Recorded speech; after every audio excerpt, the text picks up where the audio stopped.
This is the jpeg2RAW podcast. I'm Mike Howard, and I'm broadcasting from the basement of Knob Studios here in sunny and hot Atlanta. jpeg2RAW is a photography podcast for the amateur photographer. You can find us on the web at www.knobstudios.com, and you can contact the show by emailing us at podcast@knobstudios.com. You can also find us on Facebook, Flickr, and Twitter by searching for jpeg2RAW, or just follow the links on our website.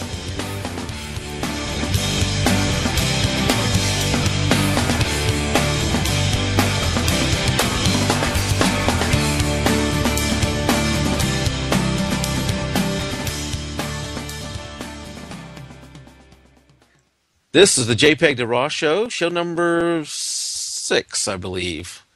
Tonight we have a returning guest, Tim Kimperly, who joined us back on show number 4. And Tim and I are going to discuss exposure. We're going back to the basics of photography and talking about exposure and everything that goes into that. But before we get into that, Tim, how are you doing tonight? Very good, very good. Now, I understand you had a little earthquake up there. Yeah, down in Virginia, the earthquake, or the earth shook a little bit, and all the way up here in New York, we felt it, and they actually evacuated our building. Now, how tall of a building do you, is this your work building? My work building, a 6-story building. Okay. Yeah, that would be a little scary. I've always lived on the East Coast or in Louisiana, and I've never really experienced an earthquake. We had one time where we had one here in Atlanta. It was many years ago, where I thought the dog was shaking the bed while he was scratching, but it turned out to be an earthquake. But it was so minor, it didn't really do anything here. No damage at all. Was there any damage up there? Nothing up here. Okay. Nothing that we saw, and thankfully. But there were a lot of people in New York that were pretty scared. From what I heard, they were afraid that the terrorists were striking again.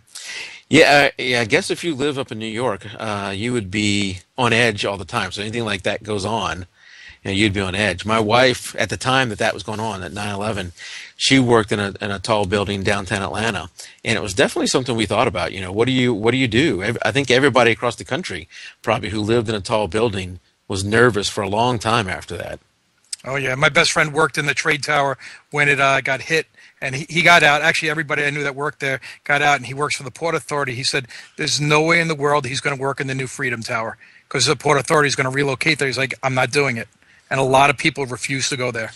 Yeah, my brother-in-law was on his way to a meeting at the Twin Towers and was still a few blocks away, and the person he was meeting with was there, but they were in a low floor and they got out as soon as it started. So, fortunately, I didn't know anybody who lost their life on that day. But getting off that subject and back on what we're here for tonight, I said we're going to talk about exposure, but before we get into that. If anybody has subscribed to the podcast and is saw that, I think back on our first show, Tim, show 4, I put out a video feed of this feed, but I didn't know any better, and I put it into the regular audio feed. So if you were subscribed to it, you might have got a video from that in your normal feed when you're expecting an audio, and that happened for about a week. So if you get it like me and you get it as soon as it comes out, you probably got the video feed. Now, what is this huge file? I'm used to getting this, 60 meg file, whatever it is, for the audio stream, and you got this big file. So about a week later, I did correct that. Now there's 2 other streams. There's the video large, video small, and then the original audio only one. So if you're like me and you listen to it in the car, there's the audio one. If you want the video one, then you have to subscribe to one of the other 2. And they're both on the website. If you go to the home page, www.knobstudios.com. And it's probably easier to, if you're having trouble with the spelling there, because sometimes people leave the S off of studios or forget something like that, just go to jpeg2RAW.com and you'll get there. And you'll see all 3 links to the broadcast, to audio, video large, video small. The video is not necessarily a true video. It's more of the images that we talked about during the show. Because I think that helps some to see the images we talked about during the show. Right. We can only describe them so good as we go through them here in the live show. And as we know, most people don't make it out to the live show. Also, I have some forums out there. I think, Tim, you've joined in the forums, right? Yes, I have. You're a member of the forums. I think I'm probably the only one really posting out there, but head on out there and post and ask me some questions, or tell me what you think of the post I've done. And then one other thing, I think Tim, you've now got on the Google Plus. This morning I did it. I said, you know what? I've talked about it. I better do it. I am a big fan of Google Plus, and for those who don't know, Google Plus is sort of like a Facebook, almost like a Facebook and Twitter mixture. One of the things I'm really enjoying, as from a photographer standpoint, is I'm enjoying following all these different photographers, and there's photographers from the pro levels, the Kobe Browns, the Chase Jarvis, the what do you call him, the HDR guy. I can't remember his name all of a sudden. Trey Radcliffe. Right. Yeah, all those guys who are just amazing photographers, and probably just about every facet of photography you wanted. If you wanted a wedding, there's probably wedding photographers out there. There's landscape like Trey. There's all these other photographers. In addition to that, there's plenty of photographers like me and Tim who are not professionals out there, and it's nice to follow all those. And the whole circle thing, I don't know if you just started today, you probably hadn't started building your circles too much, but it's real nice to put people into different categories. So if I want to see all my tech friends or all my jpeg2RAW friends or all the photographer friends, I can just look at that circle and just see what those people are talking about. The one thing with Google Plus right now is it still is invite only. So, if you don't have an invite already and you're looking for an invite, go to the podcast, the website here, and send me an email, and I'll send you an invite. I still have, I think, 150 available, and I don't know if you saw that on your site when you logged in today, Tim. But they give you 150 to hand out, and I don't know what it is. I keep handing them out, and the number stays at 150. It's never going down. I've probably handed out 20 or 30 of those things, and it still says I have 150. So I don't know if at some point that counting is going to catch up to me, and I'm all of a sudden going to drop from 150 to 100, or whether they are replenishing them as fast as I use them, or that number is just a bogus number. Whatever it is, if you don't have one, send me an email at podcast@jpeg2RAW.com, and I'll send you one. And then when you get on, friend me, or whatever they call it there, circle me. So, Tim, tonight we're going to talk about exposure. And the way I think about it, and I think I can't think of how this wouldn't be the case, or maybe there's some part I'm missing, but the three components to exposure are aperture, shutter speed, and ISO. There may be some other little ones that intertwine with those, but I think those are your main three. Right? Correct. Yeah. And what a lot of people don't realize is they all impact the other ones. Now, the two common ones that you talk about is shutter speed and aperture. And when you go to take a picture and you move, let's say you change your aperture, it changes your shutter speed in the exact amount. So they're moving together. Your ISO sometimes is locked unless you have it on auto. So, I guess the first question is, our first thing to talk about is, what is exposure? What is the camera trying to do when it exposes an image? And I don't want to get into all the technical stuff about, and I don't know if I could, all the technical stuff about what is exactly going on with that, and how is it determining what the correct exposure is. But I think, and maybe you can add to this, Tim, what the camera's trying to do, the best it can do, is expose the image how you see it. Correct. I guess that's what it's trying to do when it's set on auto, as to what you're seeing is what the camera's trying to expose to.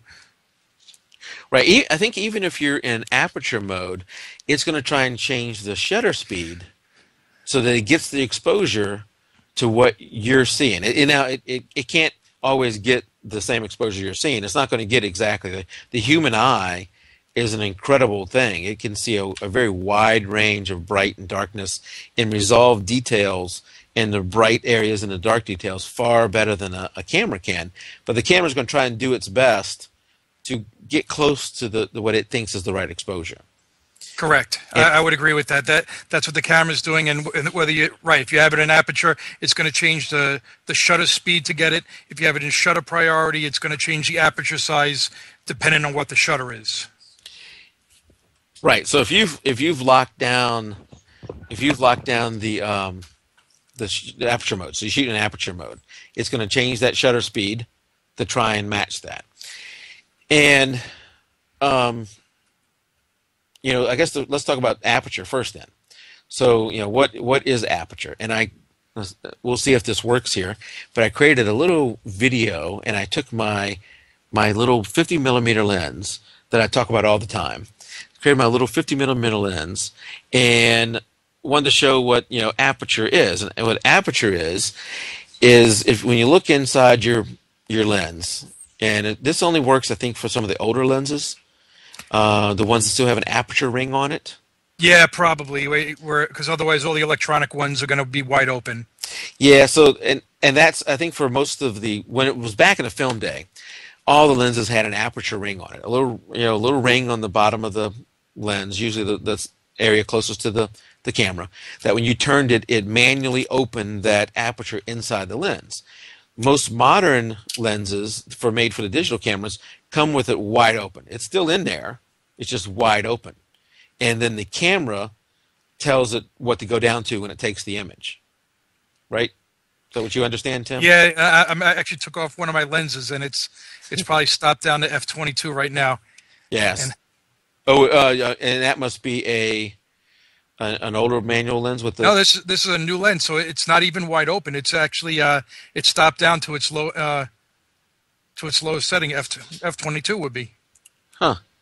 I'm surprised. I'm going to actually look at some of my other lenses now. Yeah. So and we're looking at a little video here that's going really slow, but you can see as I'm turning that dial, the inside of the lens is opening up. So there's like a circle inside of that, and as you turn the aperture ring, or as the camera turns the aperture ring, whichever one it is, it makes the circle, the hole that the light's coming through in the lens, get bigger or smaller.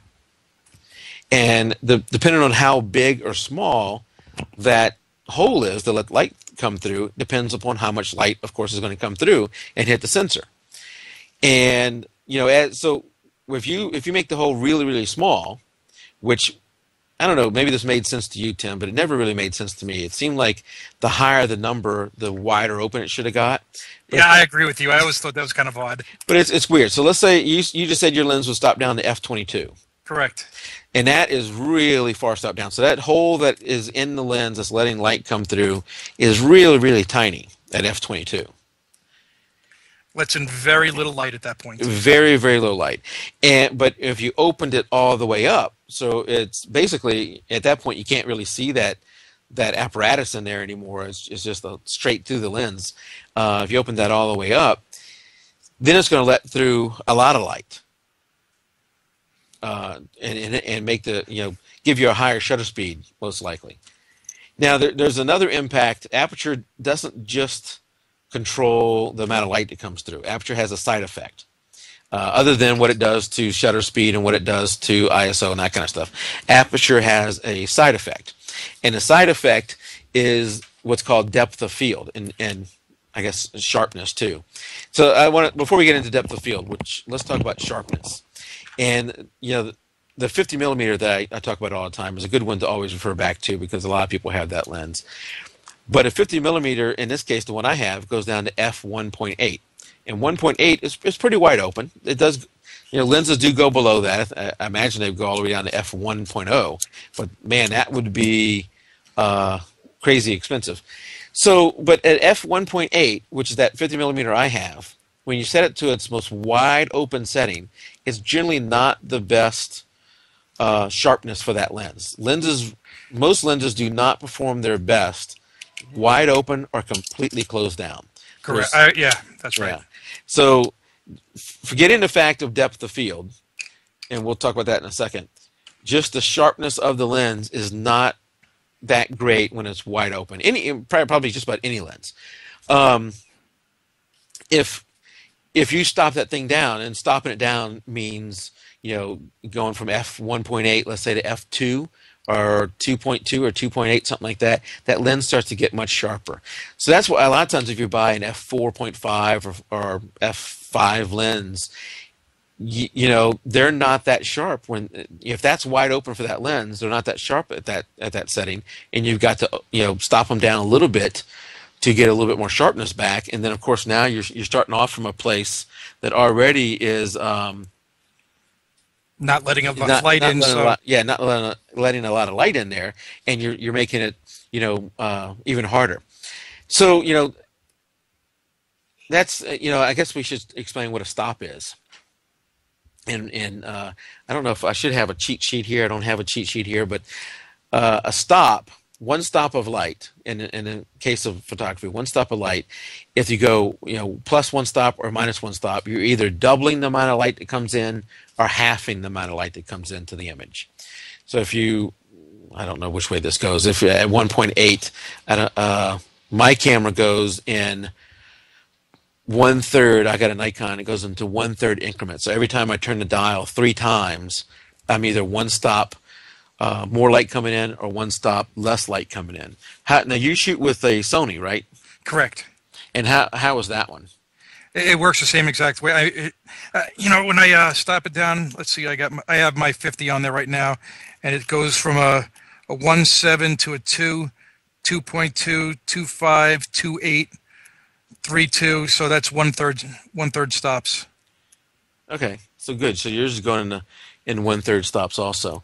I think I can't remember, but I think my Nikon may have an adjustment to go to 1/2. I'm not sure why I would ever want to do that, but it can go into 1/2. Yeah, it's a quick flick of a dial. I don't think I'd need to go that fast across the spectrum of f-stops. Yeah, I know it's not that necessary. So the other thing that aperture does is depth of field, and I'm looking for my set of images here that we can talk about. And what is the depth? What is depth of field? So depth of field is what's in focus, and what's not in focus. So like in this thing here, and let me move. We don't even really need us there. So I may just get rid of that altogether. Whoops. Hold on one second as we play with this. We're using something new tonight. And that is this new Vid Blaster, if you're looking at it, to broadcast. And if you look at this image, so I have an image up here of a girl. I took this at a softball game, and she's sitting, in the dugout. And she had this nice smile, and I turned over real quick, and I think I was shooting with my 85 1.8 lens, and I had it pretty well stopped down because the lighting was just god awful, and both in the quality and in the amount of light coming through. This image actually is edited. I looked at it before I used it tonight, and the white balance just is awful because they had these horrible sodium lights that were like, oh yeah, they are absolutely horrible. And she was just absolutely just red. The whole scene was just this orange red color that was just awful. And what I did to correct that before I did this, and I did shoot this in RAW, is I just took the white balance tool and clicked on her tooth because she has pretty white teeth. and yeah, it's not perfect. Then it converted the whole image to a much closer to what it really should be. It's still not perfect, but it's much closer. But anyway, in this scene, I'm focused on her, and the background that back there, you can kind of make out there's people back there, but they are really, really blurred. And that's what depth of field is doing, is what part of the image is in focus. And you've got the plane where you're shooting, in this case I was focused on her face. That part's in focus. If you could see some of the part before her face, you would see that was out of focus, and the part, of course, after her is out of focus. So there's all kind of, you can get an app for your phone, Android or iPhone or whatever, to you put in what your focal length is, and you put in what your distance is, and you put in what your f-stop is, and it'll tell you how much of a range you've got in focus. So and that's sometimes important to know, because I've taken pictures of somebody's face and their eye is in focus, but their nose and ears are out of focus. Right, because you had it way open. Way open, that really wide open thing, and being close. The several things impact this, so it gets a little complicated. So the f-stop, does let in the light, but also the depth of field part of it, what it does is it depends upon the focal length of the lens and your distance to the subject. So like when I'm shooting soccer, I got a big 120 to 300 f2.8 lens. I'm a little bit away from the soccer players, and I got a little bit more room in my depth of field there. But I was doing the math the other day, and when I was shooting soccer, and realized I really had, it was crazy. It was something like 8 inches of plane that was going to be in focus. And that's not good. No, when I was stopped down at f2, You're not going to get anything in focus then. What at that point what has to happen is you have to be absolutely dead on with your focus, which I can never. I do that more by luck than by skill when I'm shooting soccer players. But you have no margin of error whatsoever. And even with that, you think about how their legs are spread out when they're running. You could easily have parts of the body in focus, part of the body out of focus, and while that may sometimes work for me, I would generally stop it down to about f4 or so. Maybe depending on the light, maybe a little bit more than that, so that I can get them in focus. In the background, there's enough distance between them and the other side of the field where the coaching staff and the other players were, that I could still get a lot of blur between them and the backfield. So, let me see if I got another image here. Yeah, here's a good example. Now this is, I don't know if it's that same night, but it is that same field, that same place. And I had to do the white balance correction here too. And this is a girl who is watching the game, and she's real cut up at the games generally. And she is laughing, and right in front of her is the fence that, for the dugout. And if you look at the fence, you can see that as the fence is going down my lens. So I'm kind of looking right down the fence. It's a chain link fence. Just looking right down the fence at one of the support poles, and she's, I don't know how many feet that would be, maybe like 6 feet in front of me. And you can see the fence is blurred. You got about a foot of focus there. Yeah, the fence is blurred up to her. Then you can see the fence a little bit in focus. And then the fence goes back out of focus as it goes on. And obviously my focus there was her, not the fence.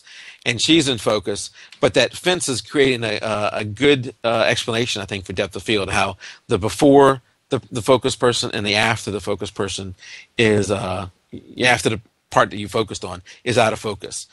And to me, I generally, when I'm shooting people shots or sports, I like to have that blur, that background blur. So do I. Yeah, I think it really makes the person pop out. And this image, I don't know what you think about it. I don't like the lady's arms that are in there. That's kind of bad. There's some lady with their arms hanging on to the fence before my subject, but it almost, because the fence has like this little bend to it, it almost looks like she's laughing so hard she's impacting the fence. Well, you're right. Yeah, it almost looks like her laughing is what's causing the whole change in focus there.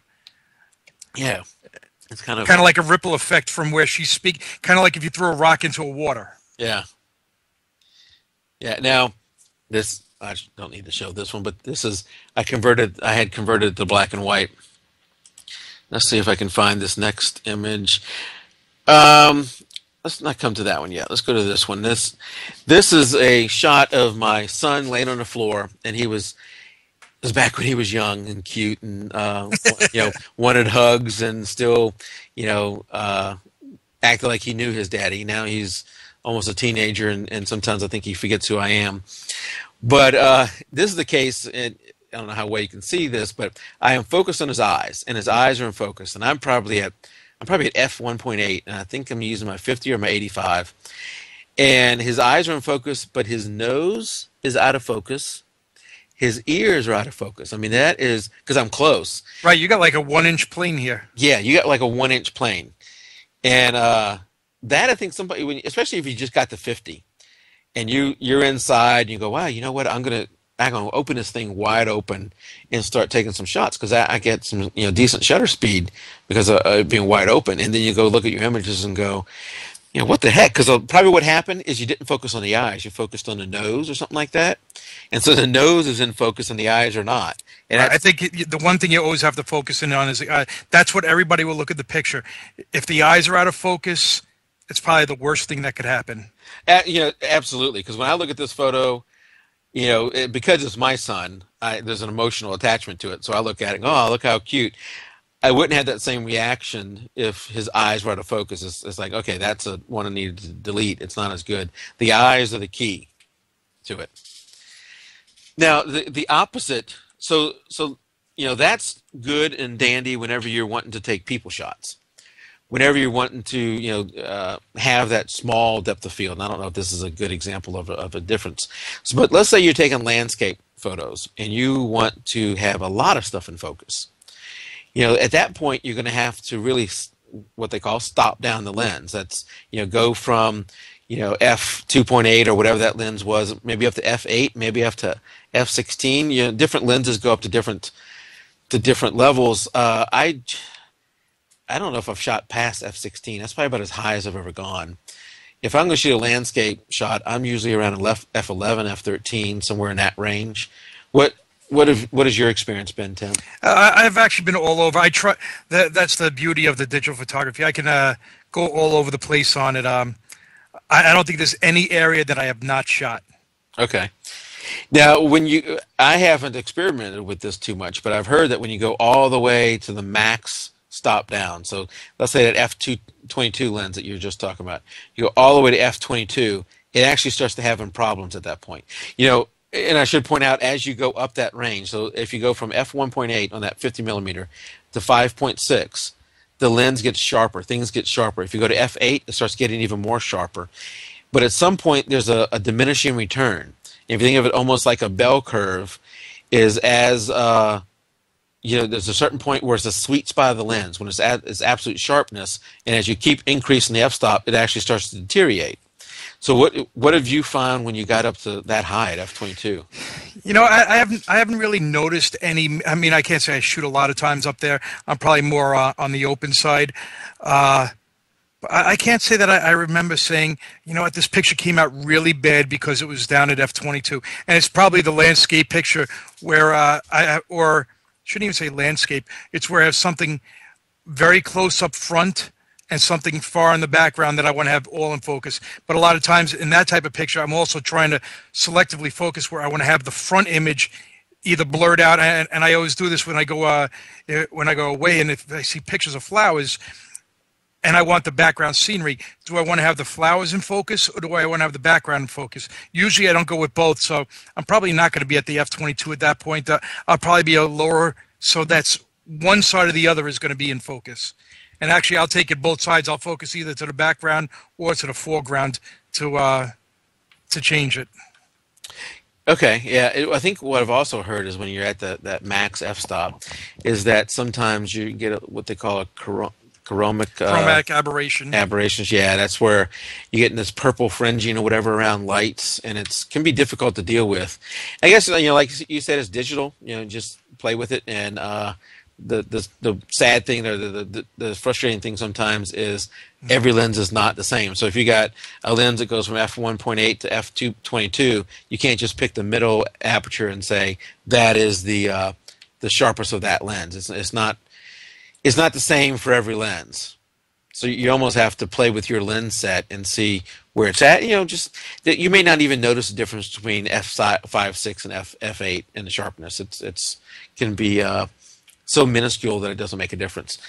So, okay, I think we've kind of talked a lot about aperture and talked about how it impacts, and even showed that little video there of me changing the. No, that was perfect. That definitely explains it. Yeah, I think that kind of shows it. But before we go to shutter speed, and only because I have this thing already queued up, is I want to talk about what I consider the third component, and that is ISO. So, you've got the three components of exposure, which is aperture, shutter, and ISO. ISO is, I guess if you remember back to the film days, is what they called ASA or something. Your film you bought was a certain speed. On a digital camera, you can change that on the fly. How sensitive the film was to light. Yeah, my father-in-law thought that was crazy because he would ask me, "What film are you shooting with?" And I said, "This is digital." So what's the sensitivity? I said, "Anything I want." I can here this image is at 100. Here this image is at 400. I can change it on the fly. And what that is doing is like turning up the gain on your sensor, turn up its sensitivity to light. So that the higher you go with that ISO, the more sensitive to light it becomes. Well, you were talking about your father-in-law, and no doubt I remember those days where I would travel with 100, 400, 800. I remember having 1600 and at one point even 3200 film. And one of my cameras, I remember I was able to change in between the roll so that I could sit. If the lighting conditions changed, you would have to change the film because you couldn't get it just by changing shutter speed or the aperture on it. You needed to change your film to something where you needed 1600 speed film for indoor shooting. And I remember I had a girlfriend at the time, and she was playing volleyball, and I was taking pictures in a gym. And you talk about under sodium lights. It was some horrible shots, and I think I shot on 1600 film. I pushed it to 3200 just to get the pictures to stop. Otherwise, the pictures would have been absolutely useless. And thank digital has made that so much easier. Yeah, and I think some people, when they first hear about that, they think, well, why wouldn't I just shoot at the maximum ISO all the time? Why do I need to worry about that? I already set it on auto ISO. And there's times I've set my stuff on auto ISO.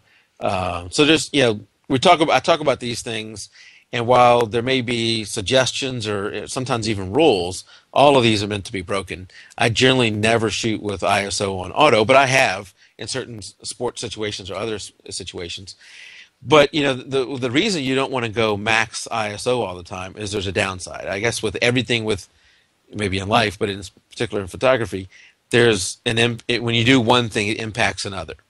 So as you bump up that ISO, it creates what's called digital noise. And back in the film days, that was grain. And sometimes the grain in film, I actually like the grain in film. The grain, the noise in digital, unless it's a black and white, I generally do not like it at all. Correct. I mean, there are people that actually will add it into it. I mean, there are some filters for it to add it back in, but no, I can't say that I like it. And I remember having the grain in film. Yeah, I think some people do it as an artistic thing, and that's fine. And to me, sometimes it can really add to a black and white, almost make it look better to have that digital noise in there. The other thing is, like in this image, this is back, I think, when I first got my D2H or D2X, something like that. I was doing a test, and I shot a picture of just some stuff sitting on our counter. And it was a good mix of things. So it had some bananas there, it had the Morton salt container and some other bottles around. And I shot at probably ISO 3200 to 6400, whatever the max was for that camera. And at first glance, you go, well, yeah, that's not too bad. Why wouldn't you shoot at that all the time? That's very usable. And I think if you're going to use it as a small image on a on a website, or get like a 4x6 print, you can really go pretty high in your ISO and not be penalized that much. The problem becomes if you ever want to crop down some of that image, or blow it up, that image, or do much with that image, it becomes very difficult.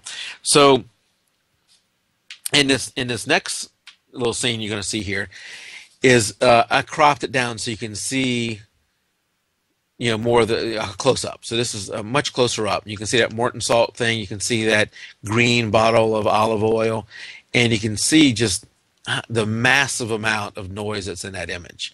And that noise starts to just really destroy the sharpness of the image, and also the in a lot of cameras, especially ones I'm using here, it starts to destroy the color too. It doesn't retain the color as well as it did if it was well lit. On your you had the Sony, what was the brand, the model number again? A700. How high does that go in ISO? 6400. Okay, and how new is that camera? It's probably about 3 years old now. Okay, so that's newer than mine. I have the D2X and some D2Hs, and since those cameras, they've really come a long way in noise, and they can shoot it much higher. Although generally the max ISO for any camera is going to be just horrible. How is yours at 6400? I just took a picture at 6400 while we were talking, and I zoomed in on it, and it's pretty bad. It's probably exactly what you have there. Yeah, so I think if you come down two stops from that. So two stops from 6400 would be 3200 for one, 1600 for another. 1600. Then, so 1600 is two stops down from the max. Then you're still going to have a lot of noise, but it's going to be something a little more usable. But if you're in a situation where it's a choice of getting a shot or not getting a shot, sometimes you just got to do it, and you just don't blow that image up, or you come up with other solutions, to do that. Back when I was shooting at that field, they all want me to come there and they want me to shoot and take pictures of them playing softball and doing all this kind of stuff. And it's like, guys, the lighting is awful. It's like 8 o'clock at night. There's no light. I can't get a good image here. I got to crank up the ISO. And then it's just not good. I think when I'm shooting with my 7200 at f2.8 and ISO 1600, I'm still getting like 1/50th of a second. It's just, Yeah, you can't do it at that. It's no good. And another example is I got this lens. This is one of my favorite photos. This is of a lady that I work with, and she is, at the time, she's pregnant. She probably doesn't like me showing this picture because at the time she's pregnant. You can't tell in her face. You can't tell that she's pregnant. I'm just showing her face. But I guess happens with ladies is she gained a little weight while she was pregnant, and it shows in her face. I think she still looked excellent. From the picture. Yeah, I thought it was fine, but she doesn't like me showing that. But it's one of my favorite photos of her, because at the time she's watching her husband. He was the pitcher, and he was struggling that night. He's generally very good, but this night he was struggling and was not doing too good. And she just had this look of concern, and you may not notice it just by looking at it, but I can see it in her. She had this look of concern and care for her husband and worried about what he was going through. And I took this picture as she's up against that fence and got her hand there. And I think this was at ISO 1600. So at first glance, it looks fine. There's no problem with it. But again, as you crop into it and you look in at the image, you can start to see that there's a lot of noise there, and not as much as what I had in that other one, because this is at 1600. But it just starts to deteriorate the image. Right, you start losing the detail. You could see, like in the eyelashes, the detail's gone. It's kind of blurs everything together. Yeah. Now, the one thing with noise, unlike shutter speed and aperture, I guess there may be some things you can do there, but unlike those two, there are some things you can do with noise. You can do some, noise reduction. There's noise reduction built into Lightroom. There's noise reduction, stuff you can get, outside of Lightroom. What is it? Noise Ninja, and I can't remember some of the other ones. I use probably Noise Ninja is probably the one most well known for reducing it. Yeah, that's not cheap either, though. No, it's not. There's another one I used, and I can't remember what it was. And if I think you had talked about maybe getting Nick software. Nick software. They have a noise reduction thing in there. I've been sticking pretty much to the one built in Lightroom. It's generally okay. And I got that same image up now of that same lady, and she is. I've done the noise reduction on this. So I think I did this in Lightroom, so it's a fairly light noise reduction. And at first glance, you can't really tell whether it's any better or not. What you have to do when you're doing noise reduction is kind of come in at full screen, get it right 100%. Yeah, 1:1, 100%. So from a distance, hey, it wasn't bad before. It doesn't look that much better before. You didn't really do anything. As you go and you look at a crop of that, and come in much closer on it, then you see that what's happening as it does that, and I can get rid of the Mike and Tim thing there. As you start getting rid of that noise, what it's really doing is kind of just blurring the noise. Right. And it does. So there's a real fine balance you got to walk between blurring enough noise out so you get the noise out, but not destroying the details. Because you can make somebody look completely plastic. Their whole face look plastic. And I've seen people do that where they really have gotten aggressive with the noise reduction. And at that point, why are you even doing it? You've gone way too far with it. So you got to walk that fine line and get it just right in processing your noise and doing it that way. And then the other thing is if you try and sharpen the image and you're not careful with it, you'll just be sharpening the noise and making that noise 10 times worse. You'll really pop all that noise right off the screen. Have you dealt with that at all? Yeah, and I definitely see, and I think part of the problem is when I do a lot of the stuff on the screen and I don't print a lot, I don't realize it until after I print it, and I think that's the problem with not printing. So it's definitely, if you're going to start printing stuff, you really got to be careful of over. I actually don't put a lot of sharpening on any pictures just because of that, because it starts looking fake. Yeah, if you are going to sharpen, it's good to at least some point in that sharpening process go 1 to 1. Look at the image full size, because you could be doing stuff to that image that's going to show up later in a print or somewhere else that you don't realize Right, unless you you start look getting at it. really hard edges on things. Yeah, unless you look at it. Lightroom, I think we've talked about this before, but it's something I have just learned, recently how to do this. In Lightroom, you can do what's called masking. So you set the amount of sharpening you want to do, and then you hold down the Alt key and move this masking slider along. And what that will do is it will start changing the image to almost like a black and white image. And the black parts are not going to be sharpened, and the white parts are going to be sharpened. So as you move it closer to 100%, what's happening is it's finding just the hard edges, and it's going to sharpen those more. So like in the case of a person, you can do not maybe their skin, but their eyes and their eyelashes and their hair will sharpen up, and then you can adjust it from there. You could also paint on sharpening if you need to get real fine tuned. But you got to be careful with the sharpening. The other thing, and now I have that same image up in a black and white setting. The other thing is that you can take, if you have a noisy image, you can convert it to black and white, and sometimes that, like we mentioned before, adds to the image. Mike, every once in a while you're breaking out on your side on the audio. Oh, I am? Yeah, right there for a second you broke out. Okay. I don't know if that's on my side or if anybody else can hear that. I don't know. We haven't heard anybody in chat say anything recently. No, they got very quiet. Good here. Jim says it's good here. So good. Jim's still listening. Good. And Jim, are you liking the thing we're doing here at VidBlaster? I'm always listening. Okay, so now we talked about ISO. We talked about, which is the sensitivity of the sensor. We talked about The sensor, correct. we talked about exposure.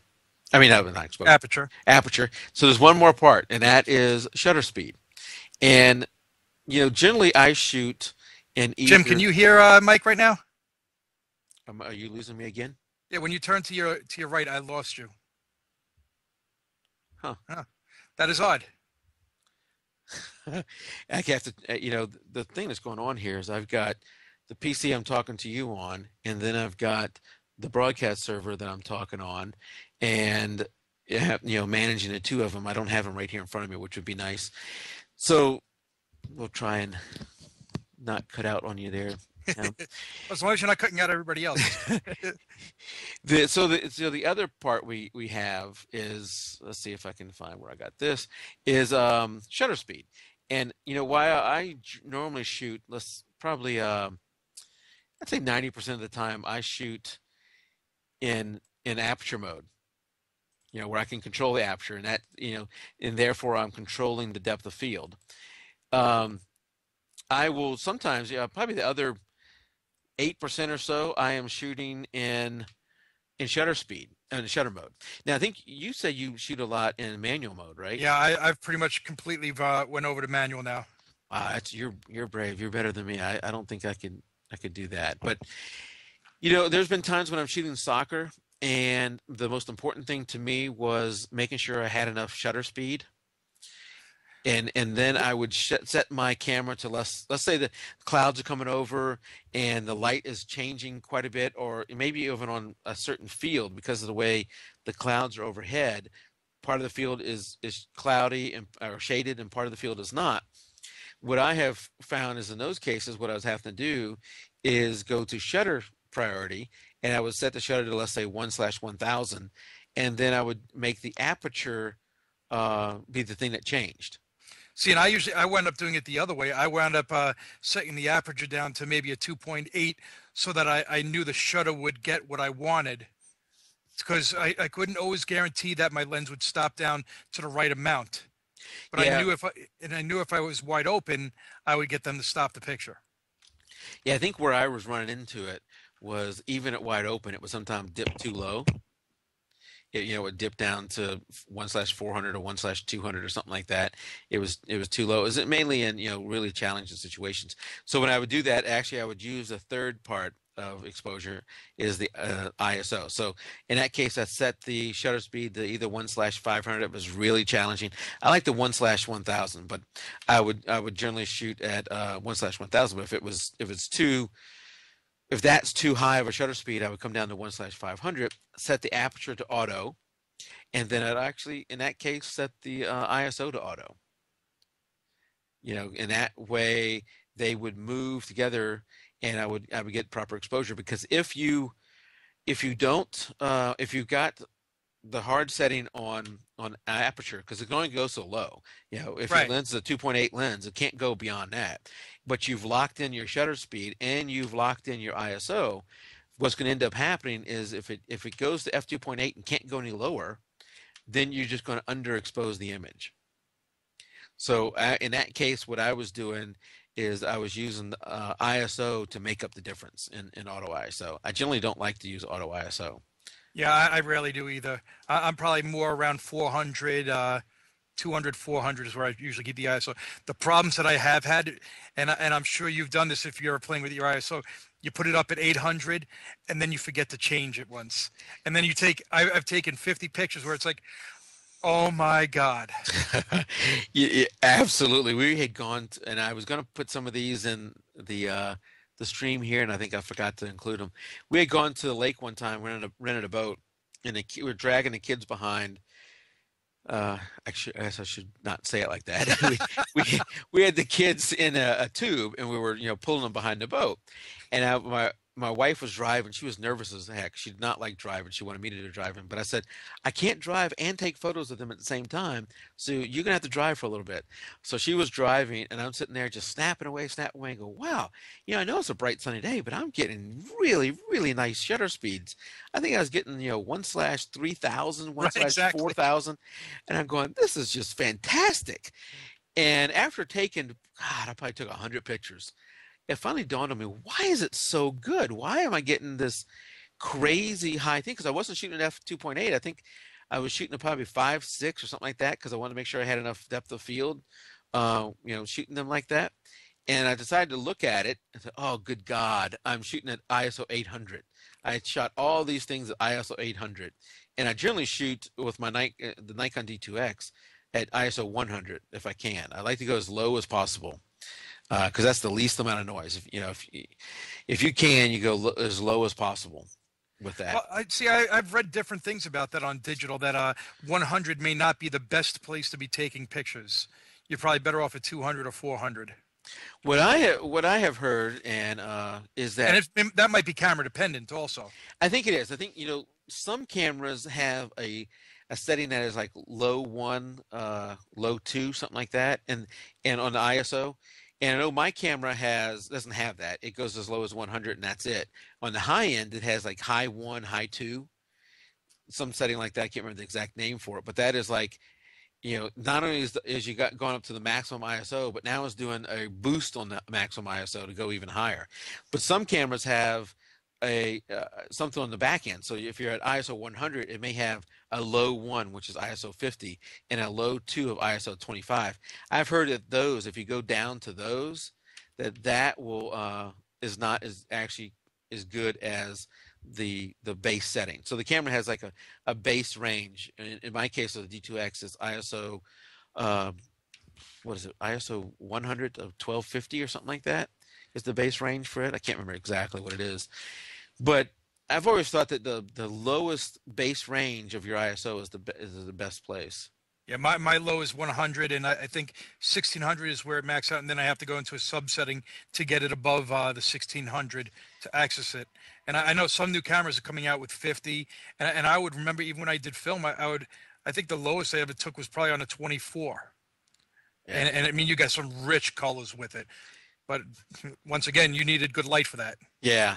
I think what you just have to do is just play with it. If 200 or 400 is working for you, Tim, then that each camera is a little different, and each photographer's style and taste is a little different. You just got to test the different settings and see which one you like the best. I know on my D2H, the lowest setting is 200, and that's what I generally shoot at. Now, if I need to, I go higher.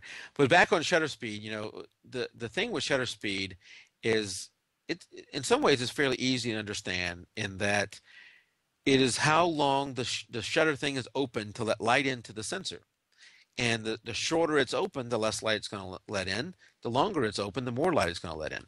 But it also, impacts the image and how, if you're taking a picture of a soccer player, like I'm taking a picture of a soccer player here, you've got the soccer player is blurred.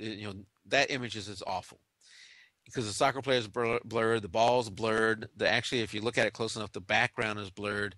Everything is kind of blurry in that image, and it's because the shutter speed was way too low to stop the action. If that was probably at like a 1/30, somewhere in that range. So it was open for a 30th of a second, which sounds pretty fast, but to stop action is not nearly as fast. What I have found is with the younger players to stop action mainly of them, not necessarily of the ball, I need somewhere around 1/500, maybe a little faster. For the bigger players, I probably need to be 1/1000. So absolutely. 1,000th of a second is what you need to open. So when to stop the action. So if you're comparing that to 1/30th of a second, you can see how much slower it is. And the other thing is, and I don't know, you may be better at this than me, but you not only will you not be stopping your subject, but you may be introducing camera shake and making the image blurry from that standpoint.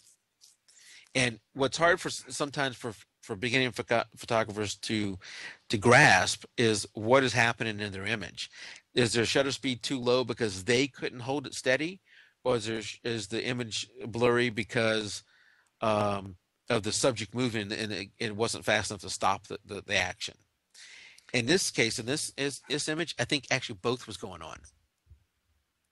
Well, I'll tell you that's the one thing I really try to work with people when they take pictures, and when somebody takes a picture with my camera, I tell them squeeze the trigger, because more often than not, you see them just stab at the camera, and the whole camera will shake, and it's hard to compensate for that on pictures. So I like press down halfway down on the trigger, and then just slightly press it, and that goes whether it's an SLR camera or a point and shoot camera. I see that all the time, and that's where people introduce a lot of blurriness. Yeah, the general rule of thumb I've heard is that whatever your focal length is, your shutter speed needs to be equal to that or greater than it. So the inverse. The inverse. So if you have that 50mm lens, you need a 1/50th of a second shutter speed or better or faster in order to get a sharp image in sharpness in the sense that you're not introducing the blur. Correct. And for me, that's very dependent upon the photographer. Some photographers are way better than that and can double that. They can go half that in the shutter speed. Some of them need a little more than that. For me, if I'm not braced up against the wall or something like that and not really, really paying attention to the shot, I generally need 1.5 times that, if not 2 times. And I like to have 2 times so that I'm pretty sure I'm going to get a sharp image. So if I'm shooting with the 50mm, I like to have 1/100. If I go below 1/100, I really got to pay attention to what I'm doing and try and be as steady as I can. How are you with that, Tim? Well, I'll tell you, I don't know. My camera, it's the one thing I like about the Sony as well. I have the steady shot on here, so it can actually absorb some of the shakiness out of the camera. I don't want to say I got steady hands by any stretch of the imagination, but I definitely work on it, trying to hold the camera the right way. But I can get a decent down to 1/8 of a second. I could still hold it and get a shot in focus without blurring it. And I think the camera has a lot to do with that.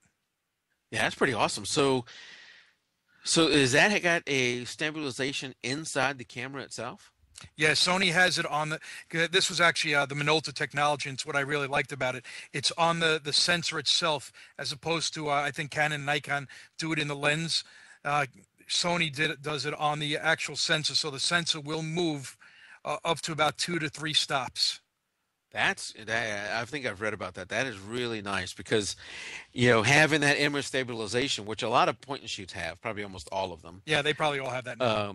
and you can get it in lenses on the Canon and Nikon bodies, but to have it built into the body is really nice. I have Nikon, and I have what do I have? Maybe I just have one image stabilization lens, and that can, like you said, it can break that rule of the inverse of your focal length to your shutter speed, and get you a stop, maybe two stops, better than what that is. So you've gone all the way down to 1/8 of a second.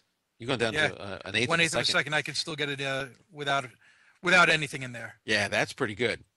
I don't think I can go that low. And I think, you just need to practice and find out how low, where's your limit. And it may be different for different lenses because I know some of the lenses, as they get heavier, it actually becomes more difficult, and I can't Oh hold yeah, it if I'm as well. using my 100/400 when I'm taking soccer pictures, no way in the world can I get that low. Not that I'd want to take it that low anyway. And Yeah. and I actually now I started bringing a monopod with me to soccer.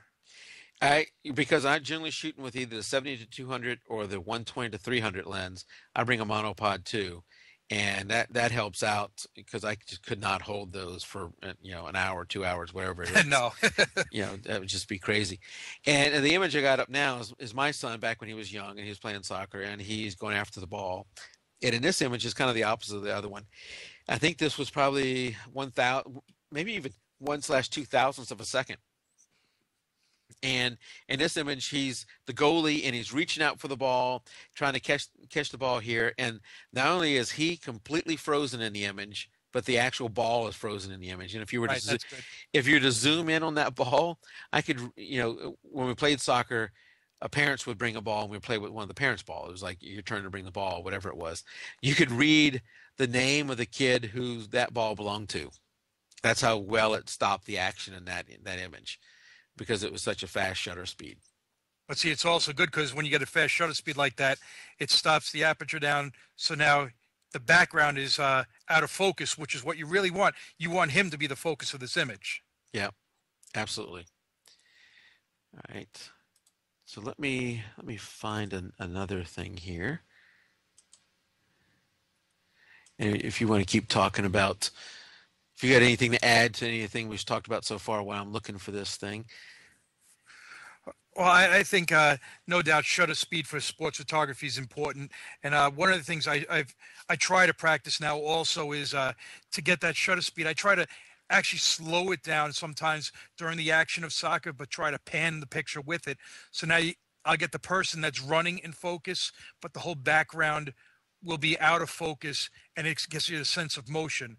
And like I said the last time, digital photography has really enabled me to improve upon that because you can see what you get, and it's easy. You know what? If the pictures don't come out, you just delete them. I Yeah, didn't print off a whole roll of film.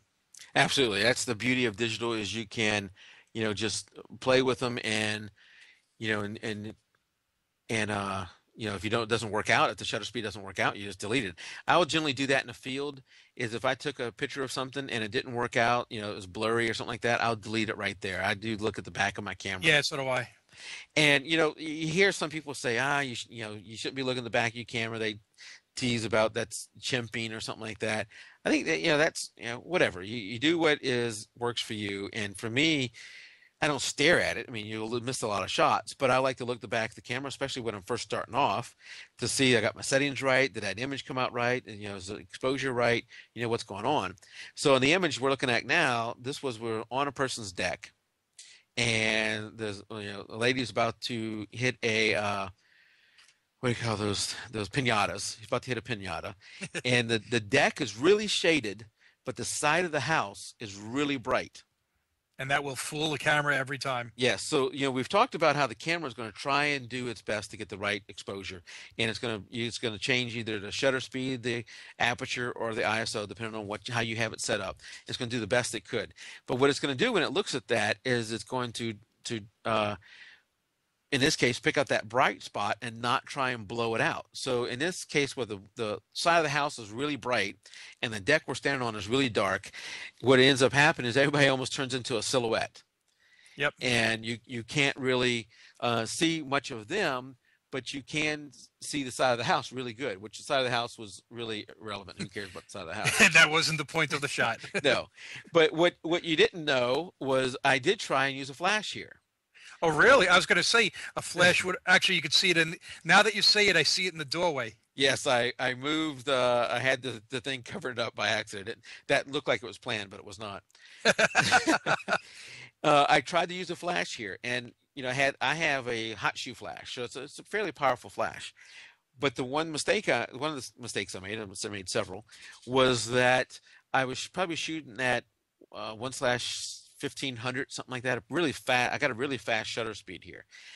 And so the Nikon, I don't know about your Sony, but the Nikon, the flash can only sync up to 1/250. So as you go beyond the 1/250, it now is going to cut the power of the flash. Right, right. And to try and get that fast. So when I shot at 1/1500 of a second, my flash power was really, really, really weak. It went really fast, but it was really, really, really weak, and it really almost did nothing Did here. nothing. Other than you can see the flash in the window that the flash went off, it added absolutely nothing to the image. So in this case, you're thinking about what do you do? How do you correct this image? There's several things you can do here. I have on my camera something called matrix metering, and that is where the camera is looking at the entire scene and trying to get the best exposure for the entire scene. And that generally is where I keep it. That generally is what works for me. But in cases where it's challenging light like this, then I'll sometimes go to I have something called spot metering, and yes, also I was used to see spot metering. That's what I have as well. And I have what's called center weighted metering. So I have 3 different metering modes on my camera: the matrix metering, the spot metering, and then the center weighted. So the spot metering is just what it sounds like. It is whatever spot you put it on, that little tiny spot is what it's going to pick up on, and meter for that one little spot. So that works sometimes, and you could use that.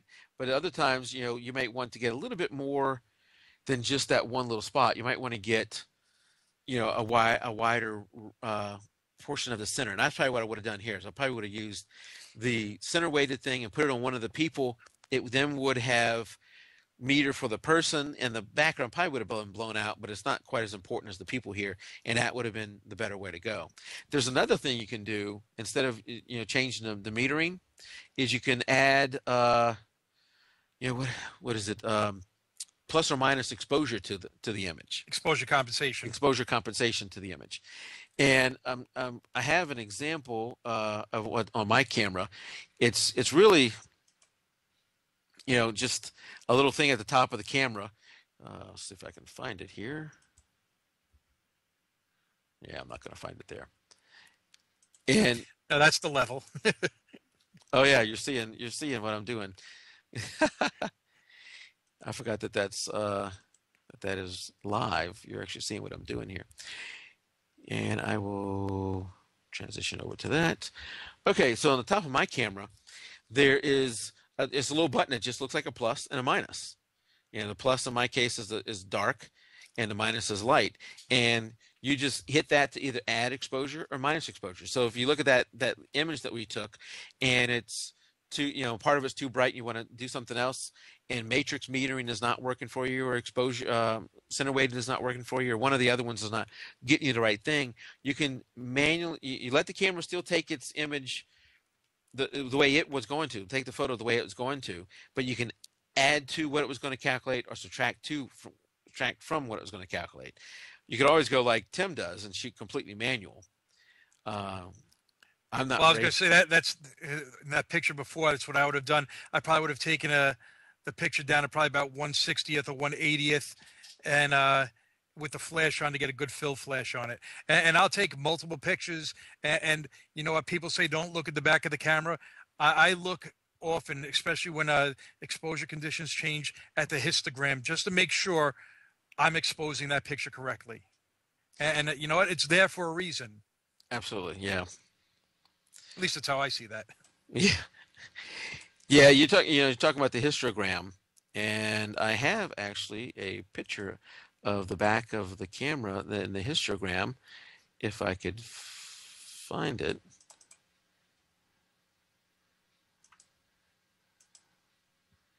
Yeah. Okay, so we'll transition over. And what a histogram is if you think about your a graph, and from one end of the graph is 0 to the other end of the graph is 255. What at 0 it is completely dark. There's no detail. It's just pure black. And at 255 it is pure white. There's no detail there either. So you got a range of 0 to 255, and it's basically a graph. And when you're taking a digital image, it's not you may see a picture, but it's really just digital data behind that image. And the graph is where that data lands, and the brightness, from 0 to 255. So when you look at that, if I had looked at the back of my camera when I took that picture, and I probably did. I'm just showing you the bad one. I probably did take a good one. In that case where the wall was blown out. Right, you would have had a lot to the right, and you'd have had a lot to the left. Yes, and not a whole lot in the middle. Typically, when you underexpose an image, then you'll see that it's all shifted to the left. You've got all this data up against the left side because you've underexposed everything. If you've overexposed it, it'll all shift to the right, and you got very little data to the left, or very little data in the middle. And it's the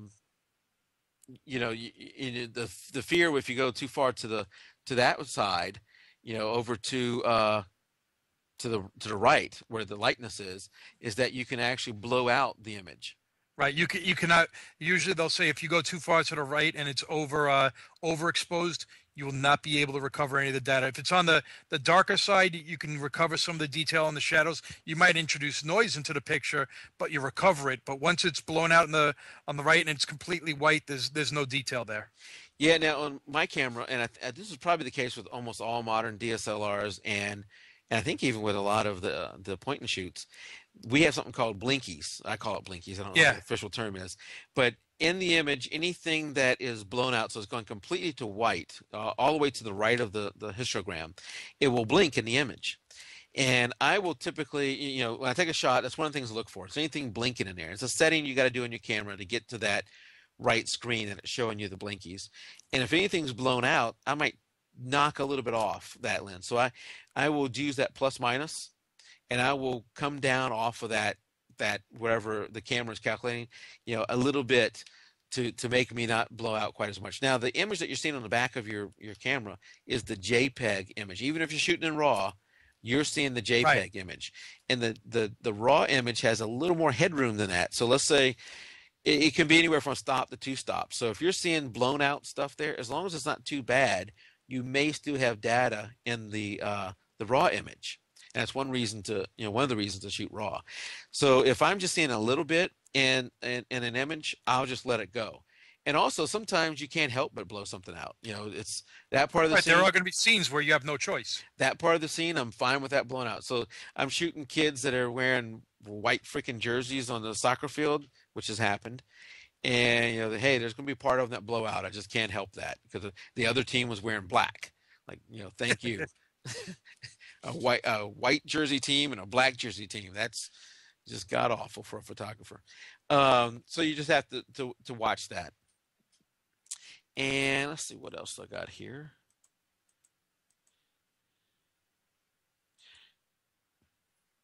Oh, now the other thing is, and I generally just do this when I'm shooting HDR, and that's for another show. Is you could bracket. Yeah. And what bracket is going to take images of, it's going to take the image at the way the camera sees it, and then it's going to take an image, it's going to do an underexposed image and a overexposed image. And the thought there is, instead of having to go through and manually say I need to add exposure or subtract exposure, it's just going to do that for you, and you have those 3 things. You do end up, if you're shooting a 3 bracket, you got 3 shots for every one you take. So I generally only use that when I'm doing HDR. HDR. Yeah.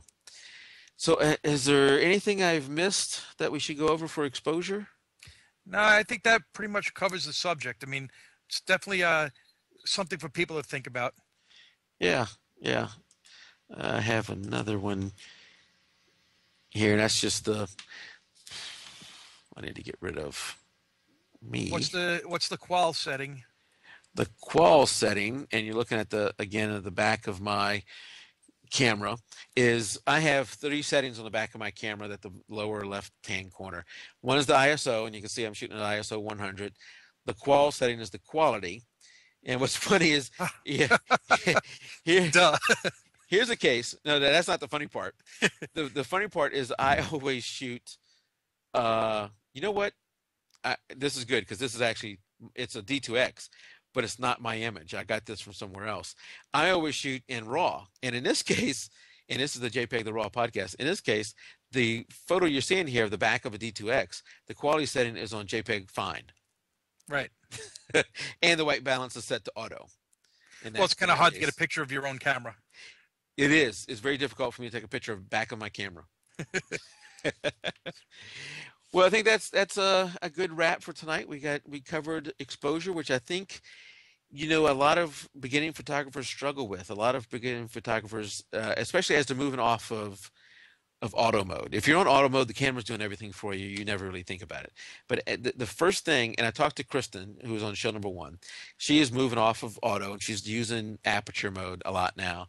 And the first thing she's noticing is, yeah, my son is all blurry all the time, or the things are just not coming out as good as they did whenever I shoot in auto mode, and sometimes they give up and go right back to auto because Right, that's the fear of it. yeah, you've been telling me how much better all these other things are. I think if you are a snapshot photographer where you just want to take snapshots, and I think we all do from time to time, but that's not the only way I want to take pictures. But if that's all you're going to do is just take snapshots, you're probably better staying in full auto. But as you come out and you're shooting in manual mode, or you're shooting in aperture mode, or you're shooting in shutter mode, shooting in one of the other modes, you do have to go through a learning process, and you got to pay attention to your settings. What shutter speed? One of the biggest ones to look at is what shutter speed am I getting? And when you press down that button halfway, or however you're doing it on your camera, it should give you some feedback in what you're looking at as to what the shutter speed is, and you'll learn where that is in your camera, where you can see it. Pay attention to that at first and what you're getting, or else your images are not going to come out what you thought, and you don't want to miss something. And I would say just get out there and practice. Shoot. Maybe when you're sitting there on the couch watching TV, just have your camera with you and change some settings and just start shooting some stuff. And you can delete them after you see what happened. But right, that's what I always did. If I was taking pictures of my friends playing soccer years ago, I would take it in different settings, whether it was the aperture of a 1.8 or up to an f/22, and see what is the difference. And that's how I learned. Yeah. And the other thing I learned when I've gone to weddings, I always somehow make friends with the photographer there. My wife always makes fun of me because you learn something from them every time. And ask people. Absolutely, yeah. Talk to other photographers. Every time I talk to somebody about photography, you learn a little bit from them. Sometimes a lot, but you learn from them and how they're doing it. And with a lot of things in photography, there is not one way to do it.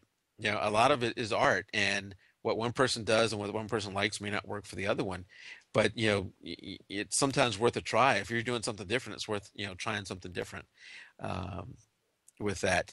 So just try and practice. Sit there on the couch, sit there, go to a friend's soccer game, do whatever you're going to do, play around. I generally, if I'm going to go to a sporting event, I like to get there a little bit early, take some test shots. Make sure my settings, I don't have this stupid thing set on ISO 800. Yeah. and all that kind of stuff. Also have like a little prep before I go. Do I have a charged battery? Do I have a card to actually record the photos onto? I've gone to a game and forgot the card at home, which is crazy. Well, I've come close to that, and just this past weekend I went somewhere, and I was going to take some flash pictures, and lo and behold, the batteries in my flash were completely dead, and I didn't have a set with me. Yeah, I went to that you saw that softball game I took pictures of earlier on. I went to another one of those. I get there, I'm getting everything ready. It's one of those times their games either at 6:30, 7:30, 8:30, and this was a 6:30 game, so it's one of the few they're going to have good light. I get everything set up, get my camera all ready, and go, oh crap, I forgot the card. and this is 30 minutes away from the home. I can't go home, get it, and come back. And somebody said, well, can't you just take the card out of your phone and use that? these things aren't interchangeable. No, No, of course not. I can't use that. Anyway, well, that's for another show. All the mistakes we've made. What does your camera shoot with? Compact flash or? Mine shoots with compact flash. Yeah. Because I know that the next camera I was looking at, they actually I don't even think you can really get new cameras with compact flash anymore. Really? They're all going to go. Yeah, they're all going to be SD cards. Yeah. It looks like. Which is kind of sad because I just bought myself a 16 gig card. I got a 16 gig compact flash too. I love that thing. Yeah, that's all I keep in my camera now. Yeah. Well, Tim, I think that is a wrap for tonight. We've covered exposure. If anybody has anything any questions about exposure, anything that we didn't cover that you'd like us to cover, send us an email at podcast@jpeg2RAW.com. Head out to the website, head out to the forums. Don't forget to send me an email if you want to get a Google Plus invite, and get out there and take some shots and practice. And it's digital. Take as many shots as you want. It's free. Absolutely, practice, and look and learn from what you did. Yep. All right. Good night, everybody. All right. Good night. Thank you.